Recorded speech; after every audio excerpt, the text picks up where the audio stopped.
Bonsoir tout le monde. Aujourd'hui nous allons parler d'un sujet qui me fascine depuis que je suis toute petite, à savoir la Lune, et plus précisément comment travailler avec la Lune. Depuis des milliers d'années, les civilisations ont observé les cycles lunaires, ils les ont intégrés pleinement dans leurs rituels et leurs pratiques spirituelles.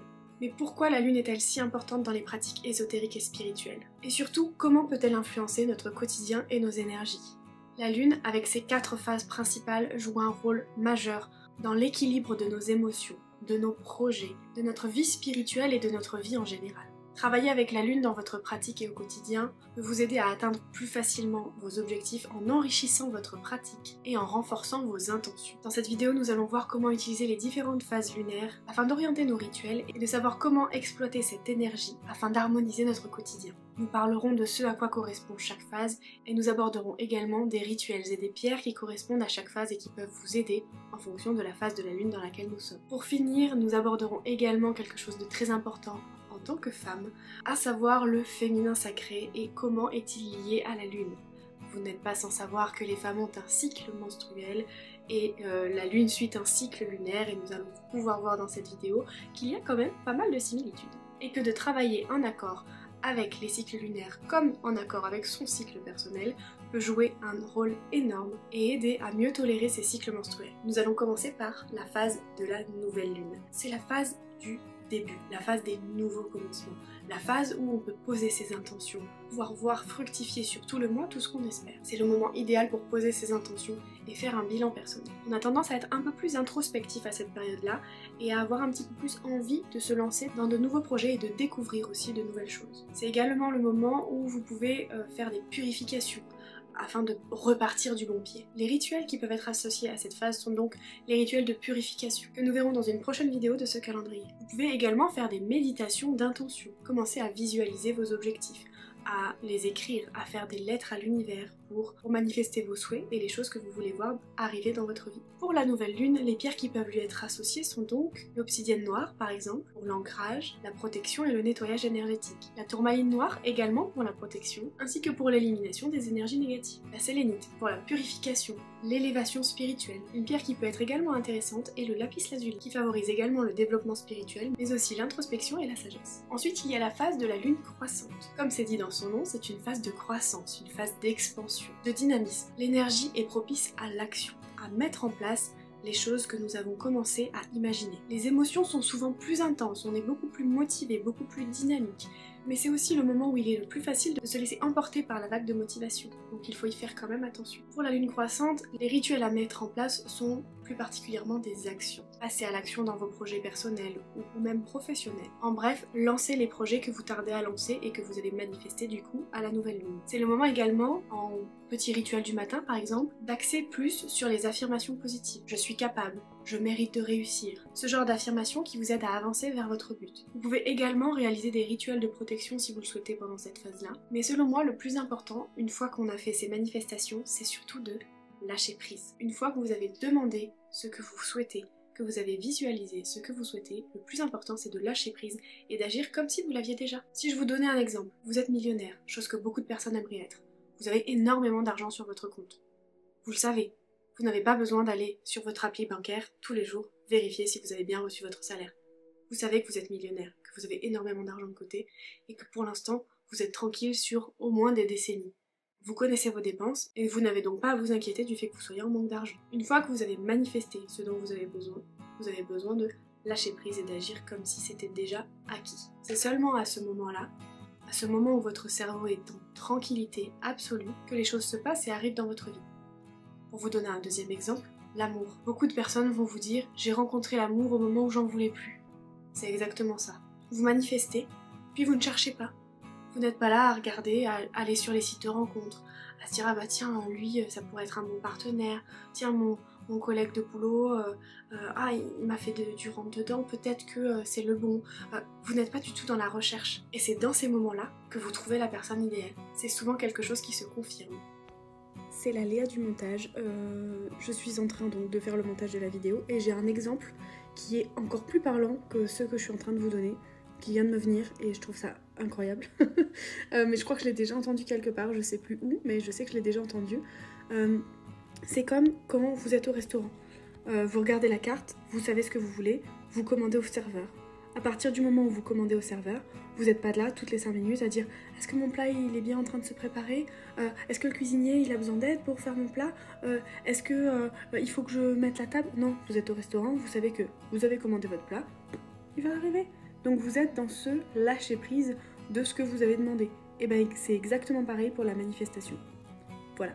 Pour cette phase, les pierres que je peux vous conseiller seront plutôt l'aventurine pour la chance, l'expansion et la prospérité, la citrine qui aide à la créativité, à la manifestation et au développement d'une énergie solaire, le quartz rose pour l'amour, la guérison et l'harmonie, et la jaspe rouge qui pourrait vous amener de l'énergie et du dynamisme tout autant que de l'ancrage. Cette pierre peut également vous amener du courage pour passer à l'action. Passons maintenant à la phase de la pleine lune. C'est le moment de l'accomplissement et de la libération. C'est ici qu'il y a un pic énergétique. Les émotions peuvent être beaucoup plus fortes, parfois même tumultueuses. C'est un moment pour se libérer de tout ce qui est bloqué, que ce soit dans votre corps, dans votre esprit, dans vos relations, et c'est le moment idéal pour réaliser des rituels du type rituel de libération, où par exemple vous écrivez tout ce qui vous passe par la tête, tout ce qui vous fait du mal, tout ce dont vous ne voulez plus et vous finissez par les brûler, par exemple. Vous pouvez également faire ce qu'on appelle des bains de lune ou de méditation. Ce n'est pas un bain au sens propre du terme, avec de l'eau.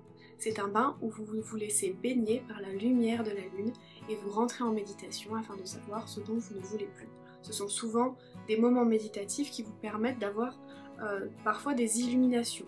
C'est un moment où certains reçoivent également des visions ou des idées qu'ils estiment venir de leur guide, par exemple. Vous pouvez également réaliser un rituel de gratitude, allumer une bougie et écrire les choses pour lesquelles vous êtes reconnaissant dans votre vie. C'est aussi un moment où vous pouvez nettoyer vos relations négatives par la discussion, par exemple, ou par un rituel de coupure énergétique si vous sentez que cette relation ne vous fait plus de bien du tout, qu'elle ne se réglera pas malgré les efforts que vous faites de votre côté. C'est un moment où il est très important également de se concentrer sur le moment présent, avec par exemple des exercices de respiration profonde. Les pierres que je pourrais vous recommander pour cette période seraient plutôt la labradorite par exemple, pour l'intuition et la transformation. La pierre de lune, pour l'introspection, l'intuition également, et l'énergie féminine. Le quartz clair, pour la purification, l'amplification et la clarté. Et l'améthyste, pour la spiritualité, l'équilibre émotionnel et la protection également. N'oubliez pas également que pendant la pleine lune, c'est le moment où vous pouvez mettre vos cristaux à l'extérieur afin de les charger pleinement de cette énergie magique. Passons maintenant à la lune décroissante. Elle marque la fin du cycle. C'est un moment d'introspection où on peut regarder derrière soi et voir toutes les choses que l'on a accomplies. C'est un moment où il est vraiment important de se libérer de l'ancien, encore plus qu'à la pleine lune. C'est un moment pour la réflexion,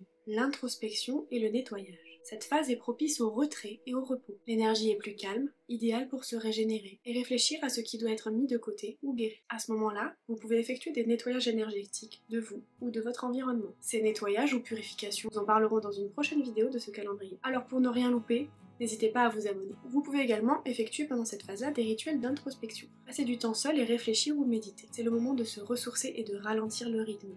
Si vous sentez que vous avez besoin de prendre soin de vous, c'est le moment de vous écouter. Certains disent que vous pouvez également faire des rituels de clôture, des sortes de rituels pour clôturer le mois, la lune qui vient de passer. Ce n'est pas le genre de rituel que j'utilise, mais c'est à savoir, si jamais ça vous intéresse, de faire des espèces de petites cérémonies de fin de cycle. Pour suivre les différentes phases de la lune et travailler en accord avec elle, vous pouvez également télécharger des applications qui vous diront dans quelle phase se situe la lune. Vous pouvez également noter dans un journal de bord, un espèce de calendrier lunaire, comment vous vous sentez au fil du mois, ce que vous avez ressenti, si vous avez bien ou moins bien dormi, et ça vous permettra aussi de pouvoir peut-être faire des liens avec les différentes phases de la lune. Pour ce qui est du féminin sacré, la lune a souvent été associée au cycle féminin de la femme. En effet, le cycle lunaire et le cycle menstruel féminin ont tous les deux 4 phases. Travailler avec la lune, ça permet également de se reconnecter à notre propre cycle intérieur et d'honorer et de s'harmoniser avec notre énergie féminine. C'est un appel à cultiver l'intuition, à nourrir nos créations, à se libérer de ce qui ne nous sert et à nourrir notre essence. La phase menstruelle, la phase où vos règles commencent, est liée à la nouvelle lune. C'est le début d'un nouveau cycle. Vous commencez au jour 1. C'est la phase du renouveau et du repos. Cette phase pourrait également être comparée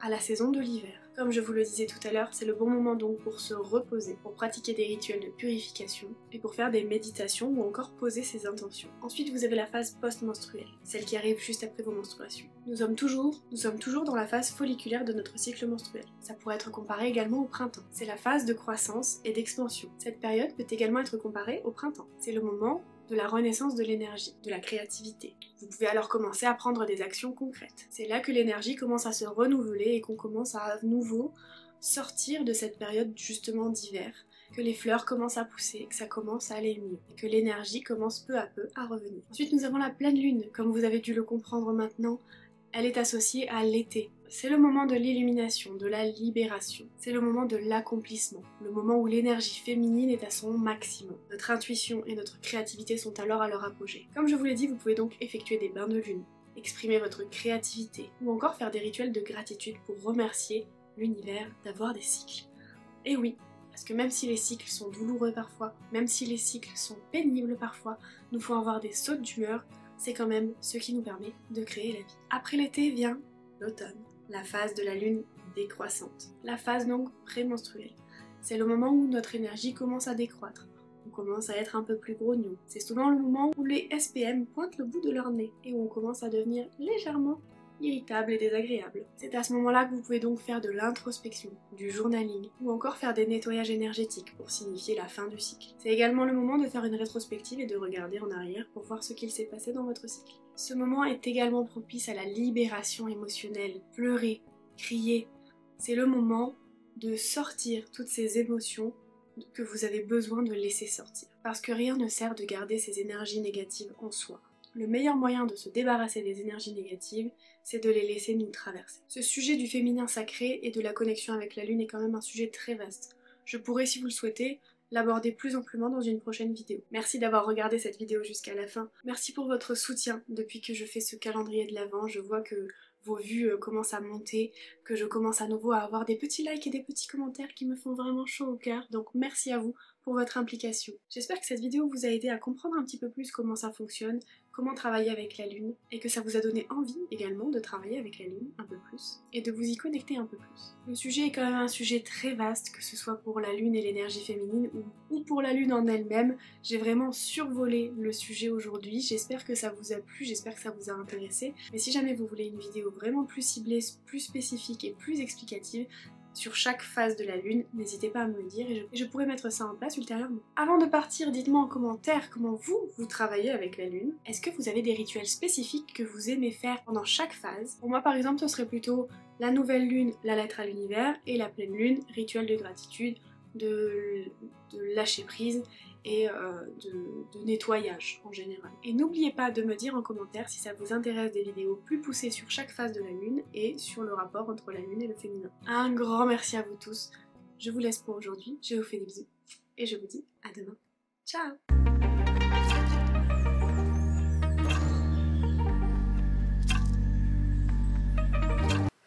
On est pas mal. Bon, est-ce que je vais réussir à commencer cette vidéo?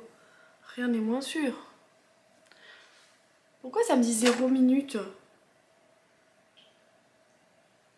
C'est quand même dingue, il est vide le truc. Putain. Bonsoir tout le monde.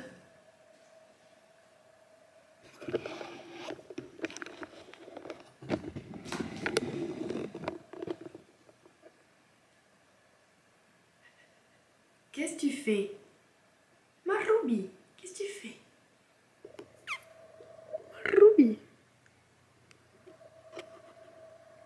Quelle beauté. À atteindre plus facilement vos objectifs peut vous aider à atteindre plus facilement vos objectifs. J'ai du mal. Ah, j'ai mal au ventre. Faut mieux tolérer ces cycles menstruels. J'ai envie de crever. Attendez, j'attends que la crampe elle passe. Je me dis que le jour, si un jour je suis enceinte et que j'accouche, en fait j'aurai pas mal tellement j'ai mal pendant mes règles.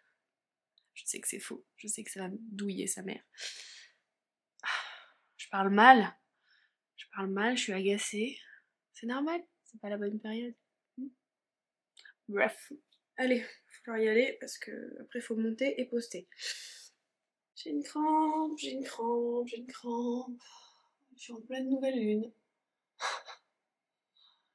C'est l'hiver. Ça me fait rire, je rigole toute seule. On est déjà à la bourre. Et j'espère que mon retard dans les vidéos, vous l'avez pas trop remarqué. Parce que bon, je vous en ai quand même posté 2 de même jour. Enfin, si j'arrive à filmer celle-là, et enfin à finir de monter celle-là, avant ce soir. Allez, on se dépêche.